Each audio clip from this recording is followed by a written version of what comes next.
the start, I will give you a small introduction and take you through our brief presentation. It is called Cartesian Shift, Redefining Passions for Medieval Contemporary Perspectives.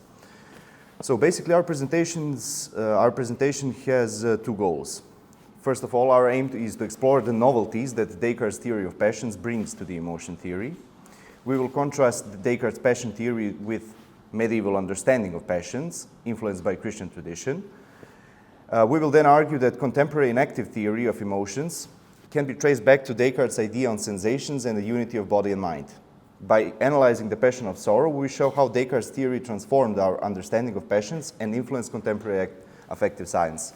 So basically, you can find two aims of our lecture here. First of all, we will try to pinpoint some important novelties that Descartes introduced relative to the medieval theories when it comes to emotions and sensations generally. And the second of all, we will try something, I would say, pretty brave, to show that Descartes' theory is actually some kind of root of modern enactive theory. Anastasija will explain that part much better than me. So yeah, medieval understanding of passions. So sort of we picked different kind of people who are really in Eastern and Western traditions really famous, and their understanding of passions. We focused on passion of sorrow, sadness, listlessness. There is a sort of cluster of them. And we will try to connect these approaches to explain how Descartes really redefines them, and then how we can maybe bridge this gap in affective science, especially in active theory today. And the question is, are these passions really different today than they were before in the Christian tradition especially? So Gregory of Nyssa considers sorrow as inherently evil because he believes that it depresses the soul and leads to sin. So he really has that not welcoming attitude towards the rational faculties, and he compares them to ulcers. They have fastened on the original nature of man, and they are opposed to reason. So according to him, the true man is man created after the image and the likeness of God, and that is the ideal man who is really a reasonable man, whereas Adam, whom God formed from the earth, is the man of our experience. He is born with a material body and unreasoning faculties.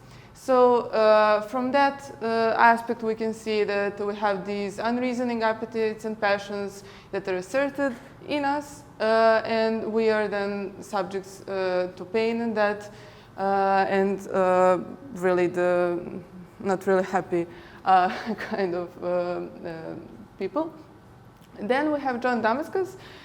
He also differentiates 8 passions who are or should be destroyed, as he says. And here we will focus on listlessness. Listlessness is some kind of, we can sort of understand it as kind of a depression, but not really a depression. But it is that moment that you're not really, you don't have any type of will that can drive you to do things. You become lazy in a sort of way, and all of that actually leads to sin in a period of time.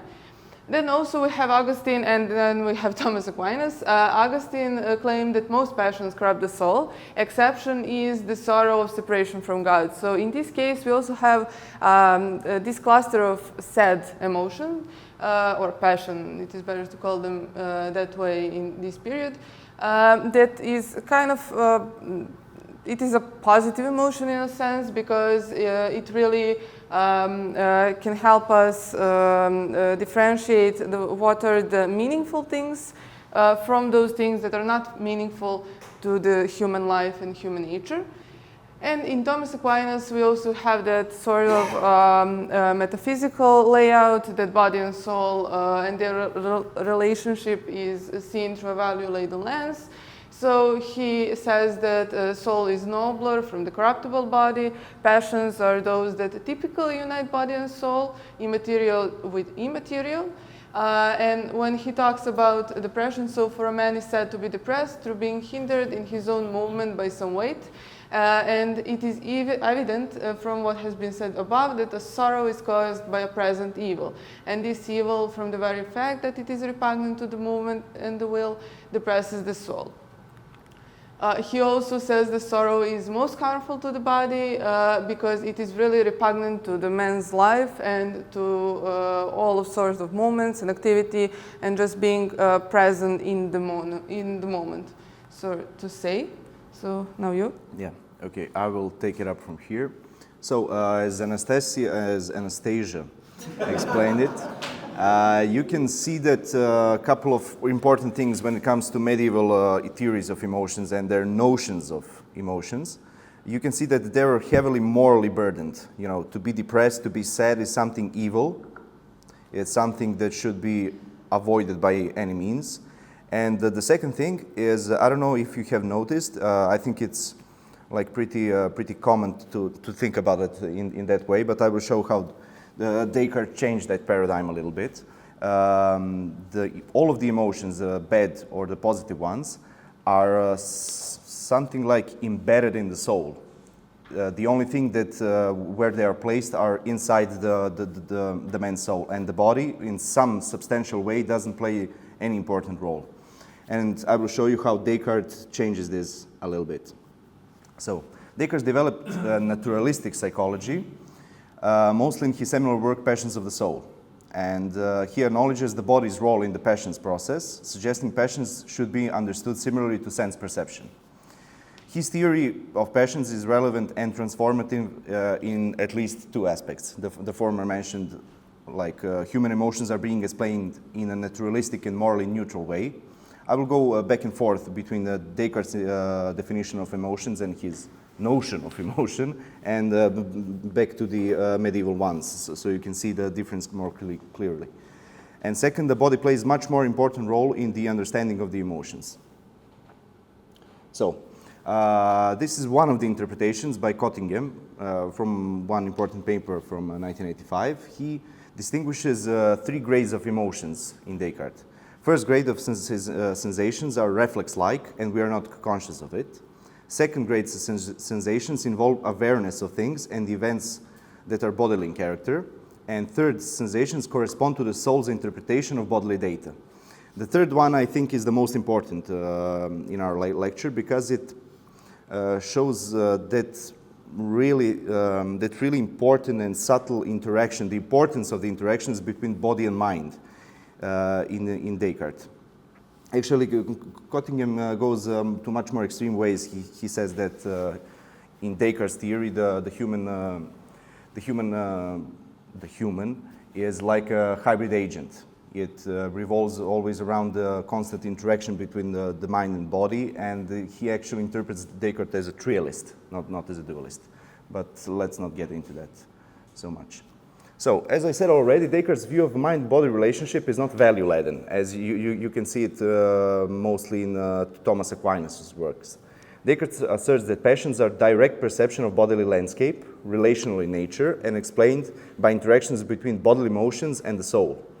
He does not classify sorrow and sadness as inherently good or evil, but sees them as a natural bodily experience that can be useful or harmful based on its influence or on beneficial thoughts. I will get through some important spots from the Passions of the Soul. So, in sadness, on the other hand, the openings into the heart are tightly contracted by the small nerves surrounding them, and the blood in the veins isn't agitated at all. So very little of that blood goes to the heart, etc., etc. Now, let's go back for a moment, and compare this paragraph from Descartes to this one. Consider now sorrow, especially the depressing kind, inherently evil, believing it depresses the soul and leads it to him. Listlessness by patience, perseverance, and offerings thanks to the God and everything. You know, there's a huge difference between Descartes and medieval theories, because in medieval theories, in medieval philosophy, these bad emotions like sorrow and sadness were considered like inherently evil. It was like some kind of example that you have went far away from God. And when we go back to Descartes, you can see a huge shift from this. I mean, all of the emotions are mostly explained like you didn't ask a philosopher, it was like you asked a physiologist. But he is a philosopher, actually. And there are a couple of more, I think, indicative places. Why no one faints from the sadness. I don't know. In sadness, I observed that the pulse is weak and slow, and we feel as if our heart had tight bonds around it and were frozen by icicles that pass their cold onto the rest of the body, etc., etc. So I think you get the manner and the tone in which he speaks about emotions, especially negative emotions. Anastasija will take it back from here. Okay, so to wrap things up, actually. So yeah, as Alexander mentioned, we have that sort of shift that happened with Descartes and his understanding of emotions, or passions. I think it is better to use the word passions when we talk about this. But there are two key similarities between Descartes' passion theory and the enactive theory of emotions today. So first one is the active role of the subject in shaping their experience, and this is really an important aspect of the enactive theory and how they understand our perception and then cognition and then affectivity. And from that feature can be really compared to these third-grade sensations that Descartes talks about, that correspond to the soul's interpretation of bodily data.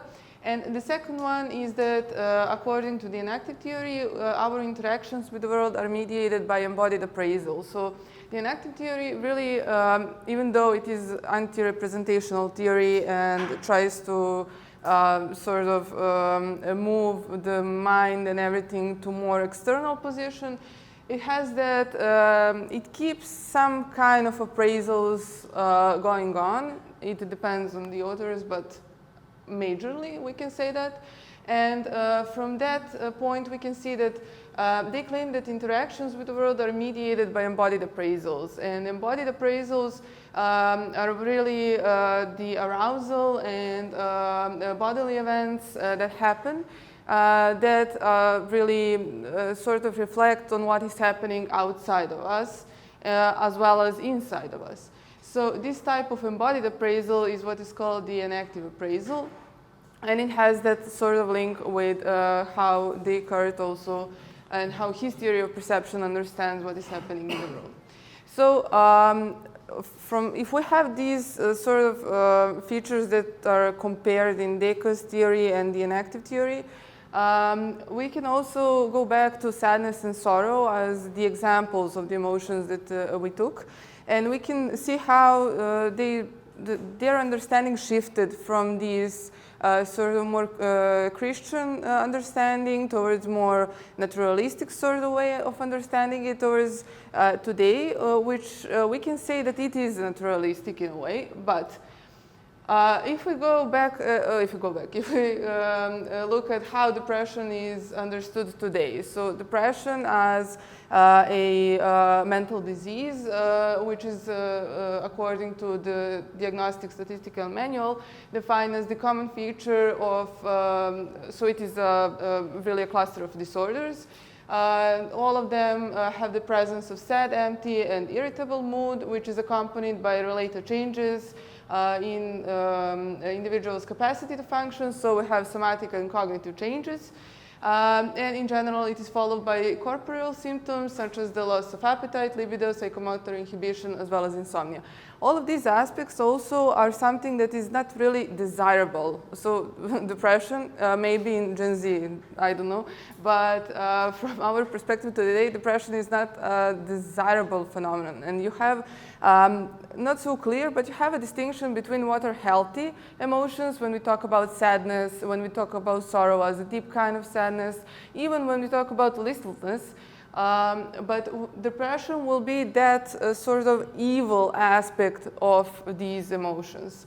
It will be the one that really makes you incapacitated to be active and to be present in your life and to do sorts of things that are also rational in a way, because we need to be active also to just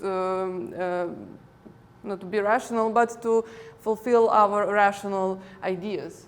So from that point, it is also a question we can follow how everything changes sort of way through the history, but we are not sure, or I'm not sure, is this change really essential in a way, or it is more type of cultural understanding and understanding in the moment of what is happening. And with that, thank you. That was all from us. Hi, thank you very much. Really interesting talk. Now, we've been speaking about this a little bit over the last couple of days, but so with my understanding, Descartes being religious, being a Christian, also being a dualist, perhaps a trivial presentation of the story might be when a person dies, the body is left behind, the soul goes on, heaven or hell. And in an equally trivial sense, I would want to say I'd be very happy in heaven, but very sad in hell. But if happiness and sadness involves the body, how happy could I be in heaven? And how sad could I be in hell? To what extent are our emotions and these sorts of feelings and other axiological value-laden experiences properties of the soul that could be experienced in the afterlife without a body? Or would you say there'd be a new kind of body given that have fulfilled the same role? It's just going to be different in kind? I don't know, I was wondering, have you came across any of that in his work or in any of the scholarship surrounding it? I mean, first of all, I didn't want to make, to leave a tone as Descartes is some super contemporary philosopher. After all, he was a Jesuit, he was a Christian philosopher. For him, at the end of the day, body is something corruptible and something that has to do with sin, of course. After all, the whole book is named The Passions of the Soul. But we wanted to pinpoint some important places in his work where he acknowledges the importance of the role of the body in the emergence and the explanation of the emotions. So what happens after you die? Yeah, of course, you are separated from the body. It's a great thing. But I don't think it's the topic too much when it comes to Passions of the Soul, his work. Because the most important thing in that work is what to do when you're alive. I mean, what to do when you're in this realm of being, you know. And when you're in this realm of being, you're unfortunate enough to have a body and a soul. But he pressures the importance of their interaction. You cannot have most of the emotions, or maybe if any emotions, without the interaction of body and mind. And in our humble opinion, is the really important shift from medieval theories, where all of the emotions, and the good and the bad ones, are only placed, or mostly placed, in the soul. In Descartes' theory, a lot of more attention is put on the role of the body in all of them. And usually, if you go back in literature that discusses emotion theories and go back in history of how the perception changed, most authors will discuss Spinoza's view. And Spinoza will be took as someone who really develops theory of affects and who tries to incorporate those Hellenistic view of circulating atoms in your body and then putting much more emphasis on the body. And Descartes will be the one who is connected to this sort of representationalist view that usually, or although not exclusively, are not embodied in that sense that enactive theory talks about. So I think that from that point, it is interesting to see how maybe this idea goes back a bit later. And it also has the influence on something that usually is not associated with, and it can be just helpful if you have like a historical layout to see. Thank you for a great talk, guys. I obviously agree with you that there is a lot more going under the surface, and the importance of the Passions of the Soul is largely ignored. I was wondering if you could maybe elaborate on these three grades of sensation, let's say distinction, whatever. Especially interested in the difference and the subtleties between the second and the third grade. Yes. So you don't have to, hold on tight to this interpretation. It was just useful for us because I think we thought it pressures and pinpoints some important things that we wanted to mention. But I think it has it definitely has truth to it. So the third grade sensations are, in Cottingham's opinion, are mostly related to that hybrid perceptions. Hybrid in a sense that they need both body and mind.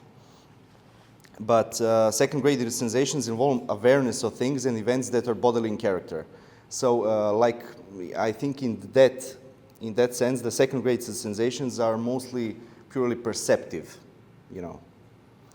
It's like the pure awareness of things around you. So there would be no concepts on the second. Would you think that there are no concepts used on the, let's say, the second phase? No, it's a good question. I'm not sure. It's a hard question, obviously. Yeah, where does the language and conceptualization arise? At what level? In Descartes? I mean, it has to involve mind, of course. But does it necessarily have to involve body when it comes to language and conceptualization of things? I'm not sure. I would argue that even this second grade, let's say, contains or concepts being used, let's say it like that. So because of the innateness of many ideas, such as existence, such as thinking, such as extension and stuff like that. So it seems to me that there is this let's say blooming, buzzing confusion, let's say from James, like thought experiment or whatever, is not really possible in Descartes. It seems to me that sense experience is structured even at this first level in mind. So because obviously the first grade is purely physiological, it happens only on the level of res extens. Yes, but I think the point that the Cottingham misses a lot is, in my opinion at least, you don't need to make such a, strong and definite grades of sensations. I think that they intertwine, they're mixed. You cannot only have like purely body experience. I mean, you can, but you also have to have a mind who can experience that. Okay, of course I need my nervous system so I can experience pain. But Descartes will probably say, yes, I also need my nerves in my arms, but I also need my spirit. So if I didn't have my spirit, if I didn't have a spirit, I would be, I don't know, a dead body, a corpse, nothing more. So I think it's always that dynamic between body and mind. Sometimes mind is more important, sometimes body is more important, but you cannot go without any of them. So, okay, Steve. Okay. Actually, I'm going to bring up William James again, but in a different context. It seems to me that one of the things that's kind of interesting here, especially if you think about the sort of ontological shift of the status of emotions from the medieval time to Descartes, and the moral implications of it, you might say. As I understand your presentation, in the medieval period, the emotions are part of the soul. And in that respect, they're sort of always already there, regardless of whether they're being triggered. They're just, as it were, waiting to be triggered in all kinds of ways. Whereas with the picture that you were portraying from Descartes, right, there's a sense in which it begins physiologically, and then there's an interpretation. Right? I mean, basically, that's what's going on, and we can argue how many layers of interpretation, but the point is that there is an interpretation.